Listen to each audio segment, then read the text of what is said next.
जब यज्ञ याग आदि कर्मों का प्रचलन था, ऋषियों मुनियों ब्राह्मणों के द्वारा सतत यज्ञ किया जाया करता था। जहां जाओ यज्ञ, जहां जाओ हवन। ऐसे शुभ कर्मों को देख करके मन प्रसन्न हुआ करता था। हर व्यक्ति के अंदर एक प्रसन्नता का भाव दिखाई देता था। गांव गांव ब्राह्मण लोग जाते और वर्ष में एक यज्ञ करने के लिए एक दूसरे से सहयोग की अपेक्षा करते। कोई अन्न का सहयोग करता, कोई धन का सहयोग करता, सबका सहयोग एक साथ लेकर और बड़े बड़े विशाल विशाल यज्ञ लोग किया करते थे। उन यज्ञों से देवता प्रसन्न होते थे, इंद्रादिक देवता प्रसन्न होते थे, तो अतिवृष्टि अनावृष्टि की हमारे इस सृष्टि में संभावना ही नहीं रह जाती थी। सब तरफ खुशियां ही खुशियां हुआ करती थी। लेकिन ऐसा कहा गया कि कलियुग आ गया। भले ही यज्ञ आदि कर्म नहीं होते हों, लेकिन इस कलियुग का भी अपना एक बहुत बड़ा महत्व है। कलियुग के अंदर एक विशेष चमत्कार है।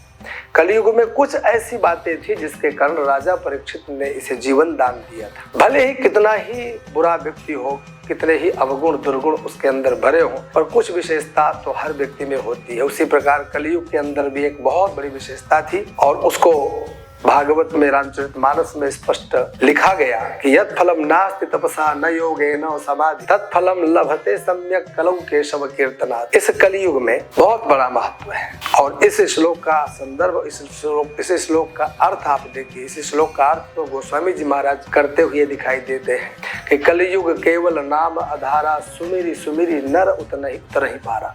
ये दोनों का आपस में एक ही भाव है कि कलियुग के नाम से डरिए मत। इस कलियुग की एक बहुत बड़ी विशेषता है कि जो फल कभी यज्ञ याग आदि कर्म से, तप से, आराधना से मानव मात्र ऋषि लोग ब्राह्मण लोग प्राप्त करते थे, आज कलियुग में मात्र भगवान नाम संकीर्तन से वह सब फल प्राप्त कर लेते हैं। अश्वमेध बाज पे यज्ञ याग आदि कर्म करने से जो फल प्राप्त हुआ करते थे वो कलियुग में नाम मात्र से प्राप्त कर लिया जाया करता है।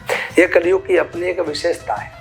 तो कलियुग बुरा नहीं है। हाँ, किसी काल में यज्ञों की महत्ता थी, किसी काल में तप की महत्ता थी, किसी काल में नाम की महत्ता, किसी काल में दान की महत्ता है। हर युग में अपना अपना एक प्रभाव होता है। उसी प्रकार इस कली काल में भगवान नाम संकीर्तन और दान की बहुत बड़ी भूमिका है। आप देखेंगे कि सर्वाधिक मात्रा में लोग दान करते हैं। अरे कितना सर्दी के समय में लोगों ने एक दूसरे को कंबल उड़ाया। हर जगह जगह अन्न क्षेत्र खुले हुए हैं, जगह जगह भंडारे चल रहे हैं और समय समय पर जगह जगह आपको भगवान नाम गुणगान संकीर्तन करते हुए लोग दिखाई देते हैं। भागवत में भी कह दिया गया कि अब कलियुग में गेहे गेहे जने जने। यह भागवत की कथा, भगवत कथा हर घर में हर व्यक्ति तक पहुंच गई। हर जगह आपको कथा ही कथा, वो कथा भी भगवान नाम गुणानुवाद ही तो है। परंतु मैं सबसे एक बात कहता आया हूँ कि आपके पास अगर इतना समय नहीं है कि शास्त्रों का चिंतन करें, पढ़ें, यज्ञ याग आदि कर्म करें, तो कम से कम व्रत उपवास के जो विधियां शास्त्रों ने कही है वो हम जरूर करें। केवल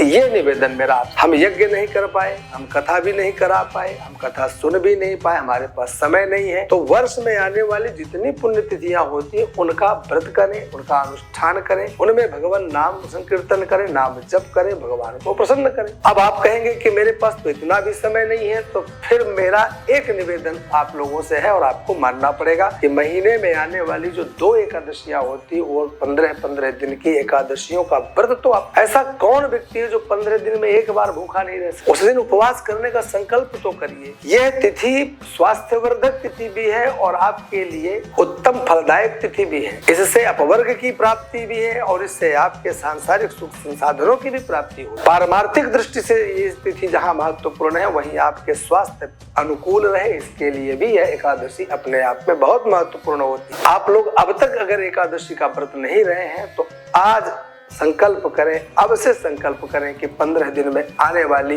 मैं आमल की एकादशी, जो वर्तमान फाल्गुन शुक्ल पक्ष की एकादशी है, जो आने वाली है, इसका व्रत करूंगा। नियमित करता रहा हूं, यह भी करूंगा, नहीं किया हूं तो आज से प्रारंभ करूंगा। ये मन का आपका भाव संकल्प होना चाहिए।